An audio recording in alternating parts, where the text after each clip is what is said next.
बत्तक गोटे गरीब चढ़ई थिला। गोटे बड़ दुर्घटना रे ता स्वामी मरि जाइथिला। बत्तकर किछि पिला छुआ नथिले। गरीब हेला परे भी ताकू को चढ़ई जदी सहाय्य मागुथिला से ताकू निश्चय सहाय्य करुथिला। गोटे दिन राति रे बहुत जोरे वर्षा होउथिला।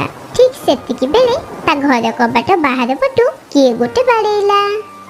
भौणी भौणी दुआर खोल भौणी, मते तमर सहाय्य दरकार। बत्तक दुआर खोलिला। अरे भौणी तमे के आउ मो द्वारा कोन पई बाड़ौथिलो? भौणी ये तीन जण जाक मोरी झियो, आउ मु बहुत आघात होईची, मते तमर सहाय्य निहाती दरकार। भौणी दया करी आज राति रे आमको तम घरे रहिबाकू दियो। तापरे बत्तक समस्त को निज घर को लेके आसिला। अरे भौणी तमे तो बहुत आघात होईच, तमे एठी आराम करो, मु तम पई गोटे जड़ी बूटी लेके आसुची। एतिके कहि कि बत्तक निज रोसे घर को गला, आउ सेठी जड़ी बूटी तैयारी कला। किछि समय परे से आघात होइतिबा चढ़ी पाखको आसिला, आउ ता देहरे जड़ी बूटी लगेई देला। भौणी तमे एते आघात केमिति पाइलो? आउ तमे कोठु आसिच? मु गोटे जादूगरर स्त्री। मो बाप घर से जादूगर सहित मोर बाहागर करि देइथिले। हेले मु गोटे साधारण चढ़ई। मो स्वामी को गोटे पुओ दरकार थिला, हेले मु तीनिटा झियो को जन्म करि देली। सेति पई से हमको मारिबा को चाहुची। आमे तो केमिति सेमिति करि के हम जीवन बंचै के एठी के आसिचु। हे भगवान ये केमिति का बापा जे कि निज पिला मन को मारिबा को चाहुची? देखो तो तमर अवस्था से केमिति करि देची। से तो बहुत निर्दय, तमे बहुत दयालु चढ़ई। तमे मो कथा को ध्यान देई कि सुनो। एबे मते काई लागुनी मु आ बंची परिबी बोली। तमे मोर तीनोटी झियो को तम पाखेरे रखिबो। अरे अरे ये तमे केमिति का कथा कहउछ? तमर किछि भी हबनी, तमे जल्दी सुस्थ हे जिवो। तमे मो कथा ध्यान देई कि सुनो। ए तीन झियो हेउछन्ते जादूर झियो। एमानक भितरे अलग अलग प्रकारर कला अछि। पिल्ला माने आजिठु ये तममानकर मां निज निजर जत्न नेब झियो माने, आउ यांकु मां ही डाकिबो। एमिति कहि कि से चढ़ेईटी मरिगला। तीन जण छुआ निज मां को धरिके कांदिबाकू लागिले। एबे बत्तक ही से तीन जनकर सहारा थिला। बत्तक को भी झियो मिली जाइथिला। ता परदिन बत्तकर पड़ोसी जेते बेले बत्तक घरे तीनोटी छुआ देखिले, सेमाने सेमानक विषय रे पचारिबाकू आसिले। अरे बत्तक भौणी ये तीनोटी छुआ काहार? ए छुआ माने होउछन्ती मो भौणी सोनीर। हेले से आउ ए दुनिया रे नाही। एबे तीन जण को मु ही पालन करिबी। हेले बत्तक तू तो निजर भरण पोषण करि पारुनु, ए पिल्ला मानको कोन खाइबाकू दबु? मु जानिछु मु गरीब, हेले मु तीन झियो को बहुत भल भाबरे पालन करिबी। मु एमानक पई कठिन परिश्रम करिबी। एतिकी कहि कि बत्तक चढ़ई सेठारु चली गला। आ घर को जाई कि ता छोटे छोटे छुआ को कहला, सुन पिल्ला माने मु काम करिबाकू जाउछी, तमे माने निज निजर जत्न नब। हेले मां तमे कोन पई काम करिबाकू जाउछ? हमकु भी तो काम करिबा आसुची, हमकु भी तम संगरे नै कि जाओ। मु थाउ थाउ तमे माने कुआडे जिबा काम करिबाकू? तमे माने एठी रुह, संध्या हेबा पूर्वरु मु घर को फेरी आसीबी। तमे माने निजर जत्न नब। एतिकी कहि कि बत्तक काम खोजिबाकू बाहर को गला। सबु चढ़ई घर घर झाड़ू करिबा आ पोछा लगेबा चढ़ईर काम थिला, जहा द्वारा ताकू खाइबा मिली जाउथिला। एमिति करी कि छोट छोट छुआ मानक से लालन पालन करुथिला। गोटे दिन बत्तक जेते बेले ता खेत को गला, तार सेते बेले काउ सहित देखा हला। अरे बत्तक तम खेत तो खाली पड़ीची, तमे खेत को मते बिक्री करि दियो। मालिक आपण ये कोन कहउछंती? ये मो स्वामी को शेष संतक। मु आपण को ए खेत बिक्री करि परिबिनी। गोटे थर भलरे भाबिने बत्तक, तो घरे तीनिटा झियो। जेते बेले समस्त बड़ हे जिबे सेते बेले तते तांकर बाहागर करिबाकू पड़िबो। मु तते खेत पई भल पैसा देबी, हेले गोटे थर तू भाबी कि देख ए खेत तू बिकिबू कि नाही। एमिति कहि कि काउ सेठारे चली गला। ठीक सेतिकी बेले बत्तकर तीनोटी जादूर झियो सेठारे आसी पहुंचिले। आउ बत्तक को कहिले, मां से काउ अंकल तुमको कोन कहउथिले? अरे झियो किछि नहीं, से तो बस एमिति ही आसीथिले। ପ୍ରଥମେ ତମେ ମାନେ ଏଇଟା କୁହ, ତମେ ମାନେ ଖାଇବା ଖାଇଛ କି ନାଇଁ? ନାଇଁ ନାଇଁ ମା, ତମେ ପ୍ରଥମେ ଏଇଟା କୁହ, ସେ କଣ କହୁଥିଲେ ଯାହା ଫଳରେ ତମ ଆଖିରେ ଲୁହ ଆସିଗଲା? ତାପରେ ବତକ ସେ କ୍ଷେତ ବିଷୟରେ ତା ତିନି ଝିଅଙ୍କୁ କହିଲା। ସେ ତିନି ଭଉଣୀଙ୍କ ଭିତରୁ ସବୁଠୁ ସାନ ଭଉଣୀ କହିଲା, ମା ତମେ ଆମକୁ ପ୍ରଥମରୁ ଏକଥା କଣ ପାଇଁ କହିନ? ତମ ପାଖରେ ଏତେ ବଡ କ୍ଷେତ ଅଛି ବୋଲି। ମା ଆମେ ମାନେ ଏଥିରେ ଚାଷ କରିବୁ। ହଁ ହଁ ମା, ଆମର ଯାଦୁର ଶକ୍ତି କୋଉ ଦିନ କାମରେ ଆସିବ। ଆମେ ବି ଚାଷ କରିବାକୁ ଚାହୁଁଛୁ। ତମେ ଆମକୁ ଅନୁମତି ଦିଅ ମା। ତମେ ମାନେ ବହୁତ ଛୋଟ ଅଛ ଆଉ କ୍ଷେତ ବହୁତ ବଡ। ତମେ ଛୋଟ ଛୋଟ ଛୁଆ କେମିତି ଚାଷ କରିପାରିବ? ଆଉ ହଁ, ଯଦି ଏ ଜଙ୍ଗଲ ବାଲାଙ୍କୁ ତମର ଶକ୍ତି ବିଷୟରେ ଜଣା ପଡିଗଲା ତାହେଲେ ସେମାନେ ତମର ଫାଇଦା ଉଠେଇବେ। ମା ଜଙ୍ଗଲ ବାଲାଙ୍କୁ କିଛି ବି ଜଣା ପଡିବନି। ତମେ ଆମ ଉପରେ ଭରସା ରଖ। ତମେ ଏବେ ଆମକୁ ଅନୁମତି ଦିଅ ମା। ତାପରେ ବତକ ମାନିଗଲା ଆଉ କ୍ଷେତରେ କାମ କରିବାକୁ ତିନି ଝିଅଙ୍କୁ ଅନୁମତି ଦେଇଦେଲା। ଯେତେବେଳେ ଅଧରାତି ହେଇଗଲା ସେତେବେଳେ ତିନି ଝିଅ କ୍ଷେତକୁ ଗଲେ। ଗୋଟେ ଝିଅ ନିଜ ଯାଦୁର ମଞ୍ଜି ବୁଣିଲା, ଆଉ ଦ୍ୱିତୀୟ ଝିଅ ନିଜ ଯାଦୁ ବଳରେ ବର୍ଷା କରାଇଲା, ଆଉ ତୃତୀୟ ଝିଅ ନିଜ ଯାଦୁ ଦ୍ୱାରା ସୂର୍ଯ୍ୟ କିରଣ ପକାଇଲା। ଦେଖୁ ଦେଖୁ କ୍ଷେତରେ ଫସଲ ଫଳିଲା। ତା ପରଦିନ ସକାଳେ ବତକ ଯେତେବେଳେ କ୍ଷେତକୁ ଗଲା ସେ ଏତେ ଫସଲ ଦେଖିକି ବହୁତ ଖୁସି ହେଇଗଲା ଆଉ ନିଜ ପିଲାମାନଙ୍କୁ କହିଲା, ଆରେ ମୋ ପିଲାମାନେ, ତମେ ମାନେ ଇଏ କଣ କଲ? ଗୋଟେ ରାତିରେ ଏତେ ଫସଲ କରିଦେଲ। ଯଦି ଜଙ୍ଗଲ ବାଲା ଜାଣିଯିବେ ତାହେଲେ ସେମାନେ ତମ ଉପରେ ଡାଉଟ୍ କରିବେ। ନାଇଁ ମା, ଜଙ୍ଗଲରେ କୋଉ ଚଢେଇଙ୍କୁ ବି ସନ୍ଦେହ ହବନି। ଏବେ ଦେଖ, ସବୁ ଫସଲ କାଟିକି ଏକାଠି କରିଦବୁ ଆଉ ତାପରେ ଆମେ ସେ ଫସଲକୁ ବିକ୍ରି କରିଦବା, ଯାହା ଦ୍ୱାରା ଆମକୁ ବହୁତ ଫସଲ ମିଳିବ। ମା ତମେ ଫାଲତୁରେ କଣ ପାଇଁ ଚିନ୍ତା କରୁଛ? ଆଉ ତାପରେ ଠିକ୍ ସେମିତି ହିଁ ହେଲା। କ୍ଷେତର ସବୁ ଫସଲ ସେମାନେ କାଟିକି ଏକାଠି କରିଦେଲେ। ତାପରେ ବତକ ନିଜ ପିଲାମାନଙ୍କ ସହିତ ମିଶିକି ସେସବୁ ଫସଲକୁ ବିକ୍ରି କରିଦେଲା। ତା ଦ୍ୱାରା ତାକୁ କିଛି ପଇସା ମିଳିଗଲା। ଏବେ ବତକ ଚଢ଼େଇ ନିଜ ଯାଦୁର ଝିଅମାନଙ୍କ ସହିତ ଖୁସି ଖୁସିରେ ରହିଲା। ହେ ଭଗବାନ, ଏ କଣ ହେଇଗଲା? କାଳୁ ଭାଇ, ତମର ଦ୍ୱିତୀୟ ସ୍ତ୍ରୀ ବି ମରିଗଲେ। ମତେ ତ ଏସବୁ କଥା ବୁଲବୁଲ କହିଲା ଆଉ ମୁଁ ଦୌଡ଼ିକି ପଳେଇ ଆସିଲି। ତମ ଦ୍ୱିତୀୟ ସ୍ତ୍ରୀ ବି ମରିଗଲା। ବହୁତ ଦୁଃଖର କଥା କାଳୁ। ଏ କାଳୁ କାଉର ଭାଗ୍ୟ ଏତେ ଖରାପ ଯେ ତାକୁ ଯିଏ ବି ବାହା ହଉଛି ସେ ମରି ଯାଉଛି। ପାରା ସାଙ୍ଗ, ତୁ ଏସବୁ କଣ କହୁଛୁ? ମତେ କଣ କଷ୍ଟ ହଉନି? ମୁଁ ତ ସକାଳୁ କାନ୍ଦି ଚାଲିଛି। ଜଗୁର ଦ୍ୱିତୀୟ ମା ରୋଷେଇ ଘରେ ଖାଇବା ତିଆରି କରୁଥିଲେ। ଠିକ୍ ସେହି ସମୟରେ ଗ୍ୟାସର ସିଲିଣ୍ଡର ଫାଟିଗଲା। ମୁଁ ନିଆଁ ଲିଭେଇବାକୁ ବହୁତ ଚେଷ୍ଟା କଲି, ହେଲେ ମୁଁ କରିପାରିଲିନି। ପ୍ରଥମ ସ୍ତ୍ରୀ ମରିଯିବା ପରେ ମୁଁ ତ ତାକୁ ଧୀରେ ଧୀରେ ଭୁଲିଥିଲି, ଆଉ ଏବେ ପୁଣି ମୋ ଦ୍ୱିତୀୟ ସ୍ତ୍ରୀ ବି ମତେ ଛାଡ଼ିକି ଚାଲିଗଲା। ହଉ କାଳୁ ଭାଇ, ତମେ ଚୁପ୍ ହୋଇଯାଅ। ଏଥିରେ ତୁମର କିଛି ଦୋଷ ନାହିଁ। ପାରା ତ ଏମିତି ସବୁବେଳେ କୁହେ, ତା କଥାକୁ ଧରନି। ଆମେ ସବୁ ସାଙ୍ଗମାନେ ସବୁବେଳେ ତମ ସାଙ୍ଗରେ ଅଛୁ। ଜଗୁ କିଛି ଖାଇଛି କି ନାହିଁ? ଜଗୁକୁ ତା ଦ୍ୱିତୀୟ ମା ଖାଇବାକୁ ଦେଇଥିଲା, ଆଉ ଯେତେବେଳେ ରୋଷେଇ କରିବା ପାଇଁ ସେ ରୋଷେଇ ଘରକୁ ଗଲା ଏସବୁ ଦୁର୍ଘଟଣା ଘଟିଗଲା।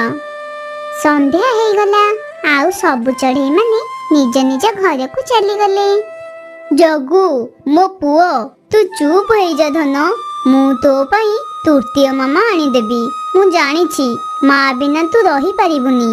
ତାହେଲେ ଠିକ୍ ଅଛି ବାପା, ମୋର କାଲି ହିଁ ନୂଆ ମାମା ଦରକାର। ମାମା ବିନା ମୋ ଆଖିକୁ ତ ନିଦ ହିଁ ଆସୁନି। ହଁ ହଁ ମୋ ପୁଅ, ମୁଁ କାଲି ହିଁ ମୋ ପୁଅ ପାଇଁ ନୂଆ ମାମା ଆଣିଦେବି। କାଳୁର ପୁଅ ଜଗୁ କାନ୍ଦି କାନ୍ଦି ଶୋଇପଡ଼ିଲା। ଆଣିଦେବି ଜଗୁ, ତୋ ପାଇଁ ନୂଆ ମାମା ମୁଁ ଆଣିଦେବି, ଆଉ ମୋ ପାଇଁ ତୃତୀୟ ସ୍ତ୍ରୀ ଆଣିବି। ତୃତୀୟ ସ୍ତ୍ରୀ ଆଣିବା ପାଇଁ ତ ମୁଁ ସିଲିଣ୍ଡରରୁ ଗ୍ୟାସ୍ ଖୋଲିକି ଦ୍ୱିତୀୟ ସ୍ତ୍ରୀକୁ ମାରିଦେଲି, ଆଉ ସେ ବହୁତ ଝଗଡ଼ା ବି କରୁଥିଲା ମୋ ସହିତ। ତା ପରଦିନ ସକାଳୁ କାଳୁ କାନ୍ଦି କାନ୍ଦି ଶୁଆ ପାଖକୁ ଗଲା। ଶୁଆ ସାଙ୍ଗ, ମୁଁ ତ କିଛି ବି ବୁଝିପାରୁନି। ମୋ ଛୋଟ ପୁଅକୁ ଏକୁଟିଆ ଛାଡ଼ିକି କାମକୁ ଯିବି ନା ଘରେ ମୋ ପୁଅ ପାଖରେ ଜଗିକି ବସିବି? କାଳୁ ସାଙ୍ଗ, ଜଗୁ ଏବେ ବହୁତ ଛୋଟ ଅଛି, ସେ ଏକୁଟିଆ କେମିତି ରହିବ? ତାହେଲେ ମୁଁ କଣ କରିବି? ତମେ ହିଁ କୁହ ଶୁଆ ସାଙ୍ଗ, ମୁଁ ଏକୁଟିଆ କେମିତି ଏସବୁ କାମ ସମ୍ଭାଳିବି? ଯାହା ହେବାର ଥିଲା ତ ହେଇଗଲା। ମୁଁ ଭାବୁଛି କି ତୋର ତୃତୀୟ ବାହାଘର କରିଦେବାଟା ଠିକ୍ ହବ। ବାସ୍ ଏଇ କଥା ତ କାଳୁ ଶୁଆ ମୁହଁରୁ ଶୁଣିବାକୁ ଚାହୁଁଥିଲା। କଣ? ତୃତୀୟ ବାହାଘର ଚଢ଼େଇ ମାନେ କେତେ କଥା କହିବେ। ନା ବାବା ନା, ମୁଁ ତୃତୀୟ ବିବାହ କେବେ ବି କରିବିନି। ରାନୁ ମତେ କଣ ଭାବିବ କହିଲ? ନାଇଁ କାଳୁ ସାଙ୍ଗ, ଚଢ଼େଇ ଭଉଣୀ ତ ନିଜେ ଆସିକି ମତେ ତମ ବାହାଘର କଥା କହୁଥିଲେ, ଆଉ କହିଲେ କାଳୁ ଭାଇ ଏକୁଟିଆ ଘର ସମ୍ଭାଳି ପାରିବେନି, ଆଉ ତମେ ବି କଣ ନିଜେ ତମ ସ୍ତ୍ରୀ ମାନଙ୍କୁ ମାରି ଦେଇଛ କି? ନା ନା, ମୋର କଣ ଦୋଷ ଅଛି? ପ୍ରଥମ ସ୍ତ୍ରୀକୁ ଜ୍ୱର ହେଇଥିଲା, ଆଉ ଦ୍ୱିତୀୟ ସ୍ତ୍ରୀଟା ଗ୍ୟାସ୍ ଲିକ୍ ହେବା କାରଣରୁ ମରିଗଲା। ତାପରେ କିଛି ଦିନ ଏମିତି ହିଁ ବିତିଗଲା, ଆଉ ସବୁ ଚଢ଼େଇ ମାନେ ମିଶିକି କାଳୁର ତୃତୀୟ ବାହାଘର କରିଦେଲେ। ପିଙ୍କି ଭଉଣୀ, ଆମ କାଳୁ ଭାଇ ବହୁତ ଭଲ, ସେ ବହୁତ ଭଲ ରୋଜଗାର ବି କରୁଛନ୍ତି, ଆଉ ତମକୁ ଏ ଘରେ କୋଉ ଜିନିଷର କିଛି ବି ଅଭାବ ରହିବନି। ହେଲେ ଚଢ଼େଇ, ତମେ ମତେ ଏକଥା କୁହ କି କାଳୁଙ୍କର ଦୁଇଟା ସ୍ତ୍ରୀ କେମିତି ମରିଲେ? ମୁଁ ହିଁ କହିଦଉଛି ଶୁଣ ପିଙ୍କି। ପ୍ରଥମ ସ୍ତ୍ରୀକୁ ଜ୍ୱର ହେଇଥିଲା, ଆଉ ଅନ୍ୟ ଜଣେ ରୋଷେଇ ଘରେ ଖାଇବା ତିଆରି କରୁଥିଲା। ଠିକ୍ ସେହି ସମୟରେ ଗ୍ୟାସ୍ ଲିକ୍ ହେବା ଯୋଗୁଁ ସେ ମରିଗଲା। ପିଙ୍କି, ତମେ ଆଦୌ ଚିନ୍ତା କରନି, ତମର କିଛି ବି ହବନି। ସେମାନଙ୍କ ଜୀବନ ବାଟଟା ସେତିକି ହିଁ ଥିଲା। ତାପରେ ଚଢ଼େଇ ତା ଘରକୁ ଚାଲିଗଲା। କାଳୁର ତୃତୀୟ ସ୍ତ୍ରୀ ବହୁତ ରାଗିଥିଲା। ତା ପରଦିନ ସକାଳେ କାଳୁ ତା ସ୍ତ୍ରୀକୁ କହିଲା, ପିଙ୍କି, ମୁଁ କାମକୁ ଯାଉଛି, ହେଲେ ତମେ ଜଗୁକୁ ଖାଇବାକୁ ଦବ, ଆଉ ସନ୍ଧ୍ୟା ବେଳେ ମୋ ପାଇଁ ବି ରୋଷେଇ କରିକି ରଖିଦବ। ନା ବାବା ନା, ମୋ ଦ୍ୱାରା ହବନି, ଏ ରୋଷେଇ କେବେ ବି ମୋ ଦ୍ୱାରା ହବନି। ନିଜେ ରାନ୍ଧିକି ଖାଇଦିଅ। ଯଦି ମୁଁ ରୋଷେଇ କରୁ କରୁ ପୁଣି ଥରେ ଗ୍ୟାସ୍ ଲିକ୍ ହେଇଯିବ, ତାହେଲେ ତ ମୁଁ ମରିଯିବି। ତାହେଲେ ରୋଷେଇ କିଏ କରିବ? ଖାଇବା ବାହାରୁ ଆଣିଦିଅ, ନହେଲେ ନିଜେ ରାନ୍ଧିଦିଅ। ତମେ ଯାହା କରୁଛ କର, ହେଲେ ମୁଁ ରୋଷେଇ ଘରକୁ ଜମା ବି ଯିବିନି। ମୁଁ ଦେଖିବି ପିଙ୍କି, ତମେ କେମିତି ରୋଷେଇ କରିବନି। ଦେଖ, ଯଦି ମୋ ସହିତ ଝଗଡ଼ା କରିବ, ତାହେଲେ ମୁଁ ଏବେ ହିଁ ଘର ଛାଡ଼ିକି ଚାଲିଯିବି। ହେଲେ କାଳୁ ଚୁପଚାପ ସେଠାରୁ ଚାଲିଗଲା। କାଳୁ ନିଜ ଚେୟାରରେ ବସିଥିଲା, ଆଉ ନିଜ ତୃତୀୟ ସ୍ତ୍ରୀ ବିଷୟରେ ଭାବୁଥିଲା। ଏ ତୃତୀୟ ସ୍ତ୍ରୀ ତ ପ୍ରଥମ ଆଉ ଦ୍ୱିତୀୟ ସ୍ତ୍ରୀଠୁ ବହୁତ ଖରାପ ବାହାରିଲା। ଯଦି ଇଏ ଘରର କାମ କରିବନି, ତାହେଲେ ମୁଁ କଣ ନିଜେ କରିବି? ମତେ ଲାଗୁଛି ଏ ପିଙ୍କିର କିଛି ନା କିଛି କରିବାକୁ ପଡ଼ିବ। ହଉ ଠିକ୍ ଅଛି, ଆଉ କିଛି ଦିନ ପରେ ଦେଖିବି ୟାର କଣ କରିବି। ଚଢ଼େଇ ଭଉଣୀ, ତମେ କାଳୁର ତୃତୀୟ ବିବାହ କରିକି ଜମା ବି ଭଲ କରିଲନି। ଦେଖିବ ସେ ବି ମରିଯିବ। ପାରା ଭାଇ, ଏମିତି କଥା କୁହନ୍ତିନି। କାଳୁ ଭାଇ ଏତେ ବି ଖରାପ ନୁହେଁ, ଆଉ ତାଙ୍କର ଆଗରୁ ପ୍ରଥମ ସ୍ତ୍ରୀର ଗୋଟେ ପୁଅଟିଏ ବି ଅଛି। ସେ ଏକୁଟିଆ ନିଜ ପୁଅକୁ ସମ୍ଭାଳି ପାରୁନଥିଲେ, ସେଇଥିପାଇଁ ମୁଁ ଆଉ ଶୁଆ 2 ଜଣ ମିଶିକି କାଳୁ ଭାଇଙ୍କର ତୃତୀୟ ବିବାହ କରିଦେଲୁ। କେଜାଣି କଣ ପାଇଁ ମତେ ଏମିତି ଲାଗୁଛି କି ସେ କାଳୁ ହିଁ ତାର ପ୍ରଥମ ଆଉ ଦ୍ୱିତୀୟ ସ୍ତ୍ରୀକୁ ମାରି ଦେଇଛି। ଚୁପ୍ ହେଇଯାଅ ପାରା ଭାଇ, ଯଦି କିଏ ଶୁଣିଯିବ ତାହେଲେ କଥାଟା ସବୁଆଡେ ପ୍ରଚାର ହେଇଯିବ।